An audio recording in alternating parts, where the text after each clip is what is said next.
Welcome back for another class. I'm going to assume you've already done your warm-up, your setup, and we're now on the mat after you've done your roll down to push up. And we're going to start with some prone swimming.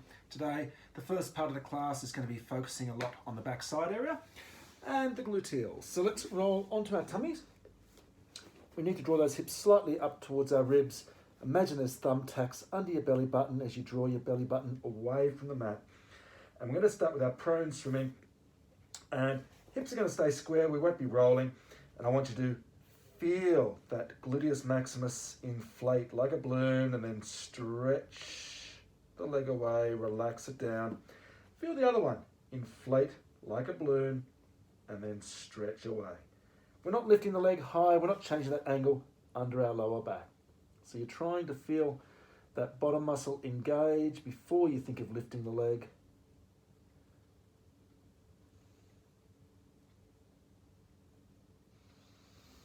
And this is our prone swimming. Only one glute max will be working at a time. And you want to check to see how well it's working and compare it to the other side. Are they firing equally? Or is one side working a lot better than the other? Think of that leg stretching away as if there's a bungee cord wrapped around your thigh bone just above the knee, stretching that femur away from your pelvis. And I'm going to go into the paddling legs now. And there's no point really checking on my backside muscles because they're going to be working the whole time. I'm going to extend through one leg, and as it comes to the floor to just touch, the other one will extend, and I'll do my paddling kick. And I can do this faster, or I can do it slower. If you're doing the faster one, don't worry about trying to time it to your breathing. And I'm going to have a little bit of a breather, a little bit of a child's pose stretch, just sitting back, stretching away from those fingertips. And I'm going to roll onto our side and do the first of our two hip exercises today. It's our gluteal lifts. So we'll lie on our side. Once again, we usually like to start in this position with the knees at about 90 degrees. And if I was lying against a wall, back of my head, shoulders, hips and heels would all be touching that wall. Length through the crown of my head, I'm keeping that good alignment through my head and my neck. Corset muscles engaged. I'm going to straighten this leg out. I'm going to do the same thing with my arm, gluteal lifts. So this is going to warm up through a group of three muscles at the side of your hips, glute medius, glute minimus, and TFL, or tensor fasciae latae, which is a little bit more towards the front. And we will be using those muscles to help us stabilize when we do our shoulder bridge lifts shortly. We've got shoulder bridge lifts twice today. We're going to start off with both feet on the floor, just with our up and down lifting, and then after we've finished doing the other side of this, then we'll worry about extending the leg. So how many of these do you do? It is completely up to you. You'll know when these muscles have had enough.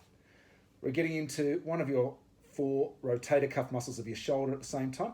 Notice I don't lift the arm above about 40 degrees. If you start coming up a bit beyond that, you start to use the deltoid muscle instead, the mid-deltoid, and the supraspinatus gets a breather, gets a rest.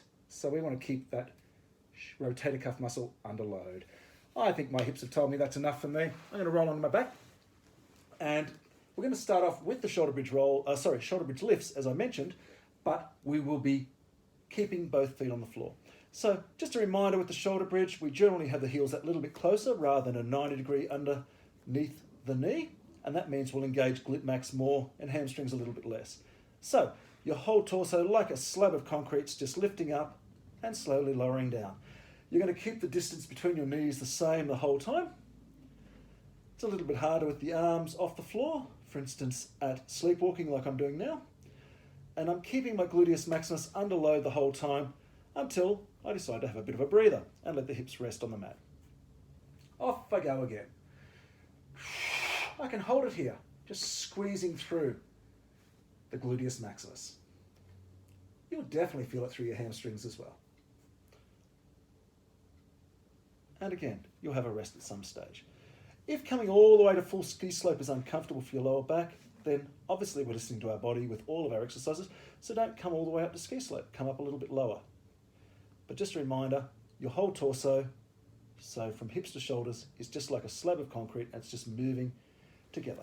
We're going to roll on to our other side. We have to finish off our gluteal lifts, and then we're going to have a pretzel stretch, and then we're going to come back to that exercise we just did a moment ago. Gluteal lifts.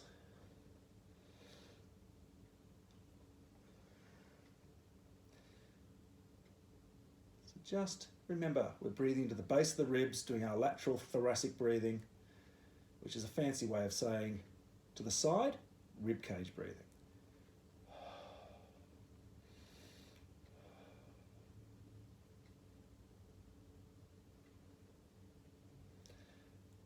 Just that extra centimetre or two of height that leg attains will really give you an extra burn through those gluteal muscles.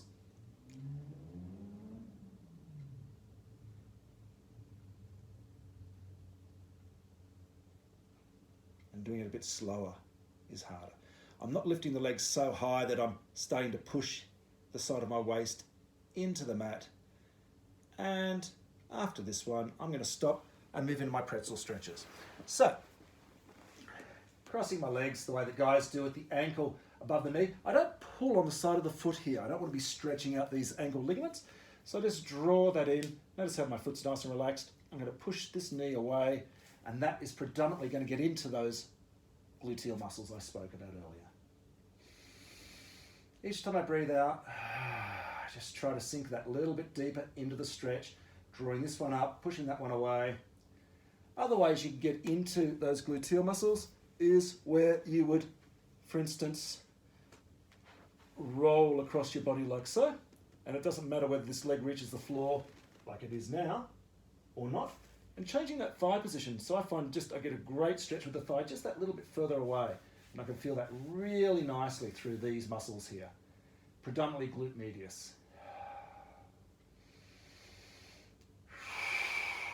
And that will get a nice workout later when we do our pure clams as well.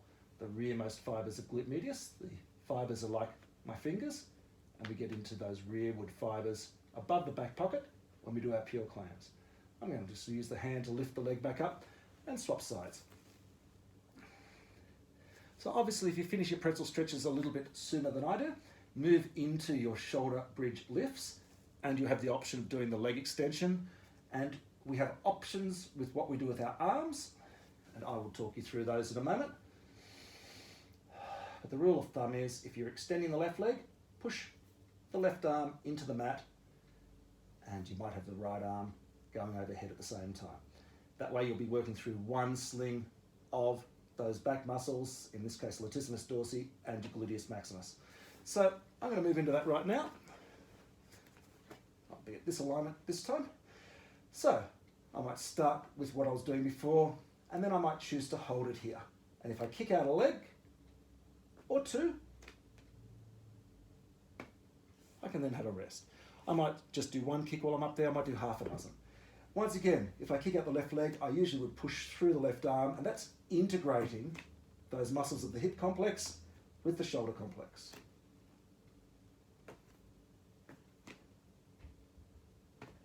I'm alternating between legs. If I want to make this a little bit harder and focus more on strength endurance through not just the muscles of the glute max and the hamstrings, the hip extensors, but also the gluteals and one sling of obliques, and I'll demonstrate by keeping this leg on the floor because that's the side that's working harder, then I could hold it up there for longer and do multiple kicks with one leg.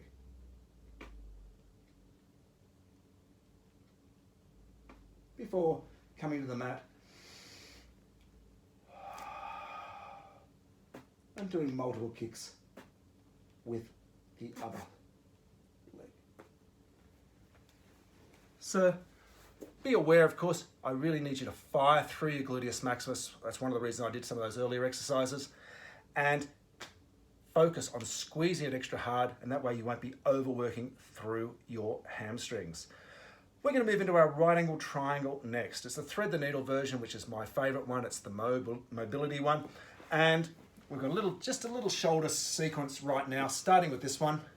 And I'll remind you, when we do the thread the needle, we always do this with a bent arm, but you can have the straighter legs, which is quite challenging, and I'll demonstrate that just for a bit of fun in a moment. So Lifting the hips up as you thread the needle, looking over your shoulder as you thread underneath the armpit, coming back to your hypotenuse. Let's move a little bit further away. Breathing out, breathing in. If you need to, you can always return the hips to the mat. Try to maintain your hypotenuse. Remember, the shoulder is locked down, elbow underneath. But we lift the hips as we thread. Notice how I'm rotating through the shoulder, down the rib cage, and then through the hips. If I do straighten the legs, notice the top leg, the one closer to the ceiling, is forward, the knees are soft, and again, I look over my shoulder as I thread under the armpit, and doing it a little bit slower is a little bit harder. Rotating around onto my toes and relaxing. So, we're going to go into the Sphinx now, or the leg pull prone, before we do the other side. So, elbows underneath the shoulders, which again are locked down, you're not creeping them up towards your ears, looking between your hands, and peel your hips off the floor. So in this position here, imagining there is a steel spike under your belly button, and you're just drawing that belly button strongly away from the floor. We want to be relaxed this time through our gluteus maximus and our hamstrings. Notice how I don't have the feet off the floor like so, which will engage my hamstrings and my calf muscles. So, just relaxing those feet onto the floor. If you want to make this a little bit harder, you can curl the toes under and straighten one, then the second leg. You might hold it here just for an in-breath, and then breathing out as you return the knees back to the floor, and then you might go again. You might have a rest before you go again. This variation can also be done with straight arms as well. Don't forget to do the squash frog and just relax. Your body's not adapting whilst you're doing the exercise, it's adapting when you're relaxing. So, we're going to swap sides. We've got to do our right angle triangle, thread the needle version. So once again, breathing out as you thread, breathing in. So I'm on my right hand side now. So initially I was on the left, and then I went into my Sphinx. So my left shoulder got a bit of a workout going from right angle triangle, then into Sphinx. And now my right shoulder is getting a little bit of an extra workout going from Sphinx now into the right angle triangle. And of course, their correct terms are leg pull prone, and this one is called side bend. I'm going to do the straight legged on this side too. I want to make sure I'm nice and balanced, having done the other side.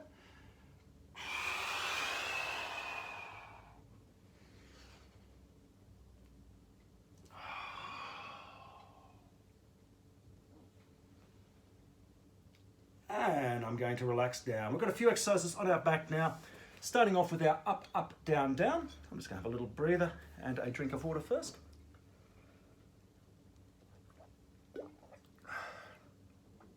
So we're going to start with our up, up, down, down before we move into our single leg stretch. So, finding your neutral pelvis. Remember, you can always go back to the butterfly position to find that. You'll have your natural curve under your lower back filled with your sponge. Love handles relaxed as you float the first leg up. You'll engage and to bring the second leg up. Breathe out. Take the tension out of them as you return one foot to the floor. And then the second.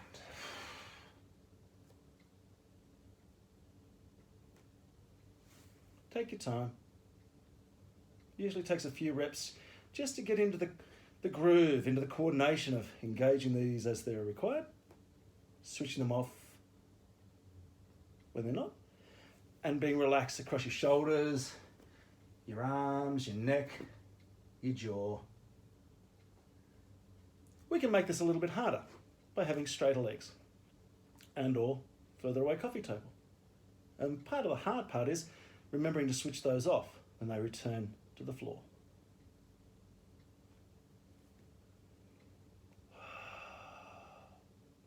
No dummying of your tummy, no loss of alignment.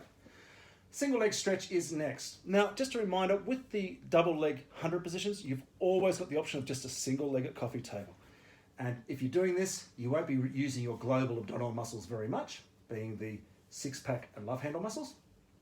You may notice them engaging that a little bit more as you stretch out, breathing in as you come back.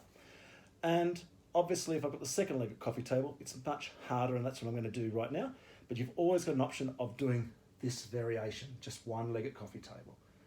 So I'm going to just alternate between legs, hopefully by now you realise it's harder if you don't alternate. If you do one leg over and over again, a block of one leg before you switch. And hopefully you remember that the more you straighten that leg out and the slower you do it, the harder it is as well. Have a rest when you need to. That's a very short set I just did then. But I'm going to do a harder set right now because I want to, but you're listening to your body. If that set you just did was challenging enough, stick to that or even regress it. So this time I'm going to have my left leg a little bit further away. I'm going to keep it still while I do the full movement with the right leg. So I'm doing a block now with the right leg. I'll do this for the entire set before I then have a round the clock stretch and then I'll switch legs.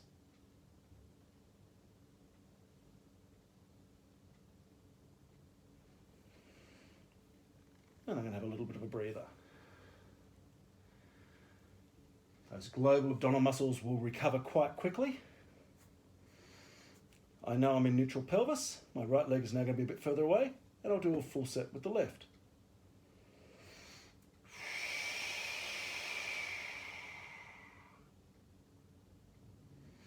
If I wanted to cheat a little bit, I could use my hands to help support some of the weight of this stationary leg.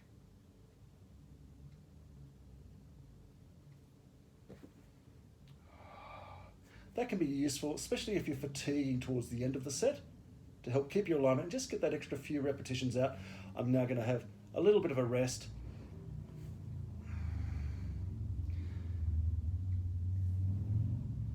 And I might just do a little bit of spinal rotation before we move on to our next exercise. So dropping my knees to the left, rolling my head to the right, breathe in as I come back. This is another one you can do to stretch out through your gluteal muscles. So I could have used this as one of my pretzel stretches earlier, and what I would do is I would roll my knees to the left like I've done now, and then pick the left foot up and place on top of the right, and then I can add the weight of the left arm as well. And I can feel the stretch not just through the gluteals, but also through these side of the waist, lower back muscles. Very specific stretch, so I want to come out of it gently, so I'm going to use the hand to help lift the legs up. I'll demonstrate it to the other side. Breathing out as I drop the knees to the side. I've rolled my knees to the right. It's the right foot that's going to pick up and get placed on top of the other knee. And again, I can add the extra weight of the arm. I'm not pushing the legs into the mat. I'm just letting the arm be a bit of a dead weight. It's a very specific stretch for this region, and we want to go into it slowly. We want to come out of it slowly. And we're going to use the arm to help lift up, to come out of it gently.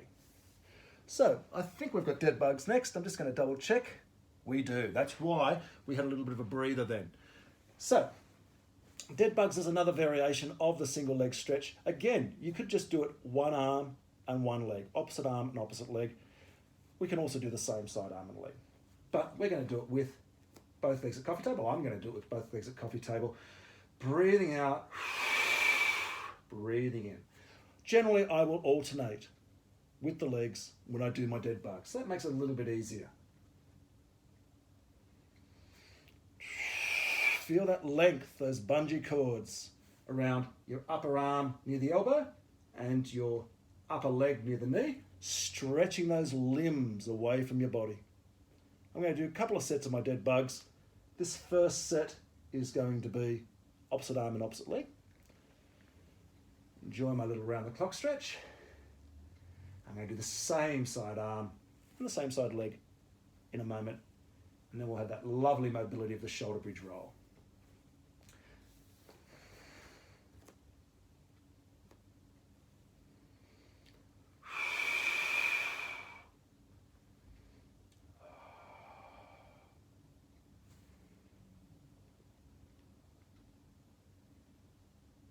You can do the crisscrossing arms and legs as well, which I demonstrated on the technique video, so feel free to have a look at that. No doming of the tummy, no loss of alignment, no discomfort through the lumbar spine. Listen to your body. We're always looking for control and challenge. Challenge is still got control. Going beyond that, you go into struggle. And the thing about struggle is you don't have control. So I don't want you struggling. Shoulder bridge rolls, take your time. And take your time. Knees, feet, and of course your hips, hip width apart. Initiating through your gluteus maximus and your hamstrings to come up to your ski slope, working through those bottom muscles, which have already had a good workout through the class today. It was one of the major things I wanted to focus on today. Shoulders we've already done with our right angle triangle and our sphinx. And we've just done a bit of a sequence through our abdominal muscles. And I'm going to finish that sequence after this exercise. Just take your time. You might just focus on that smaller movement, the squishing of the sponge. Remember, you're getting that feeling that you're pushing the mat away from you to work through glute max and your hamstrings.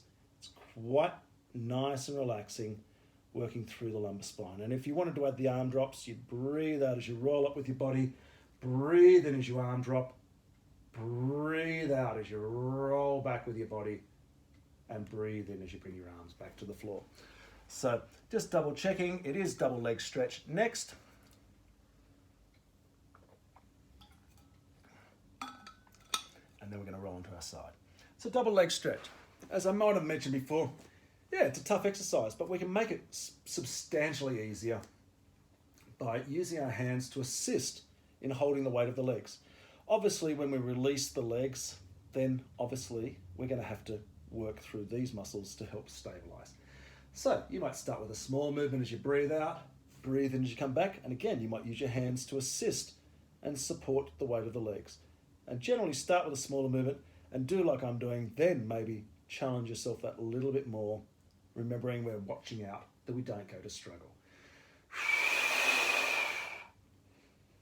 Now, if you've done my technique video of this one, you'll know that we can also, once we do the full movement, do our breathing out. I've just got to watch out for my furniture, but the pulling up of the socks, knocking off the sombreros, circling those arms out. I can't quite straighten out and lengthen through my fingertips as much as I want, not on this side anyway, without running into my furniture. So, little round the clock stretch. We'll just do one more little set of those. How many repetitions in a set? It's completely up to you. If you are challenging yourself a little bit more today and stretching out a bit further and a bit slower, you might only get 2 or 3 out, and then you'll have a rest. If you're making it a bit easier today and not straightening out as far, for instance, you might find you can do 12, 15 quite comfortably. So it really depends on you and what it is you're trying to achieve. So I'm doing a smaller movement here. I would obviously be able to do a lot more. So it's all about listening to my body and you listening to yours. We're going to roll onto our side in a moment.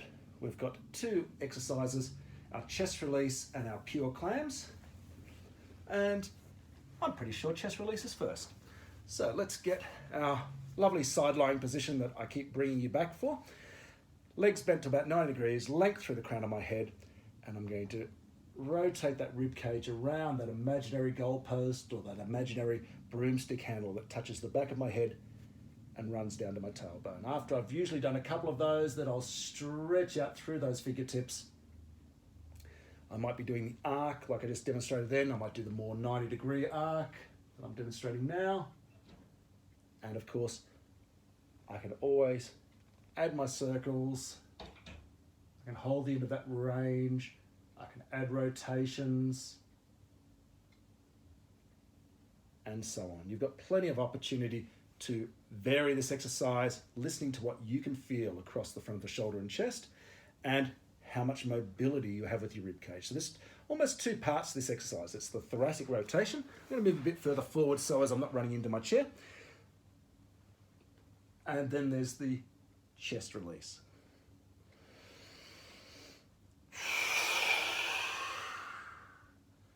If in doubt with the breathing, just keep breathing.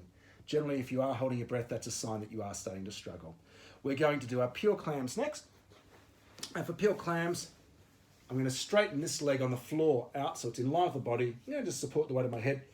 And I'm going to have this foot on the floor And I'm going to be opening up the clam several times in one position, working through these back pocket muscles. And then I'm going to change my foot and my knee position around. And at all times, I've got the ball of my big toe, the inside of it, on the floor, and either the inside of my heel or the inside of my ankle touching the floor. So as I come to the floor, I'm just going to try to put my foot where you can see it. As I come to the floor, the inside of the heel will come off the floor and I'll have my ankle touching, and then I'll bring the ankle back to touching the floor. I try not to go into this sort of a position or up onto my toes, because you'll immediately feel that extra tension through the base of your foot, through the arch. And I don't want you to feel that. I want you to have that slightly shorter lever, either through the heel or the inside of the ankle. Every few repetitions, just keep changing that foot and knee position around. Some angles you'll feel extremely awkward and quite weak. Others you'll feel quite strong and powerful. My advice is go to the ones where you feel a bit weaker more often. Still do the powerful ones, but they don't need as much. They're already pretty good. Let's focus on our weak points more.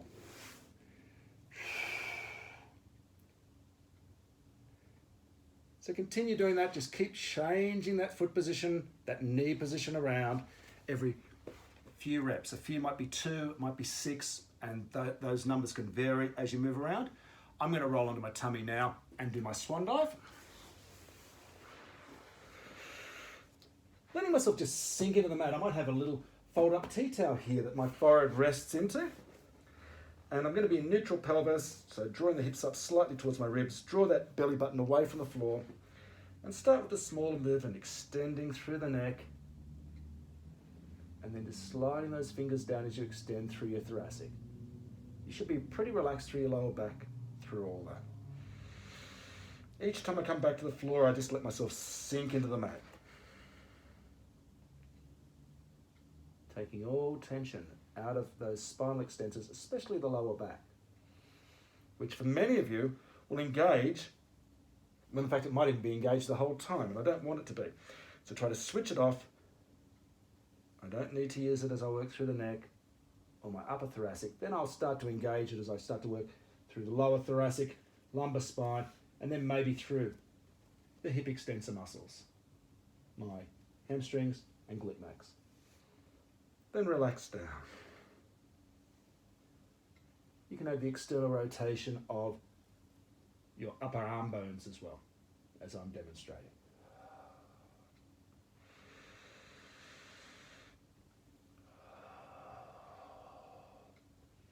So if you think about what I'm doing with this movement right now, when you're at work or you're spending a lot of time seated, you're in a position like this with triple flexion, the flexion at your knee, at your hip, thoracic, and internal rotation through your shoulders, and you are doing the exact opposite movement of that.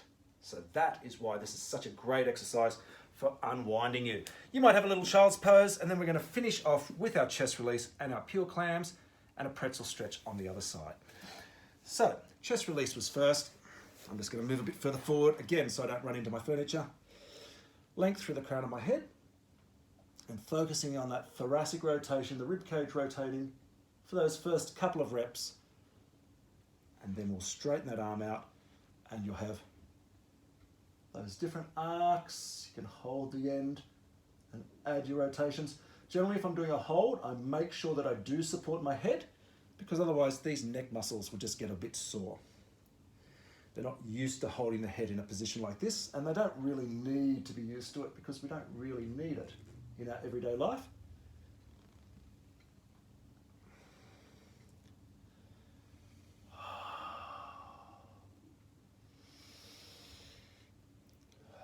So just listening to your body. You're just looking for tight sore spots, and that's where you're going to go, oh, there's one, and you might stop and hold. You might rotate.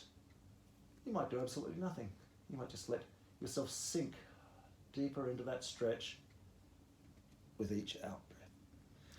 Just a few more of those, and we'll go into our pure clams on this side as well. I'll move back a little bit more so you can actually see what's happening with my foot a bit better.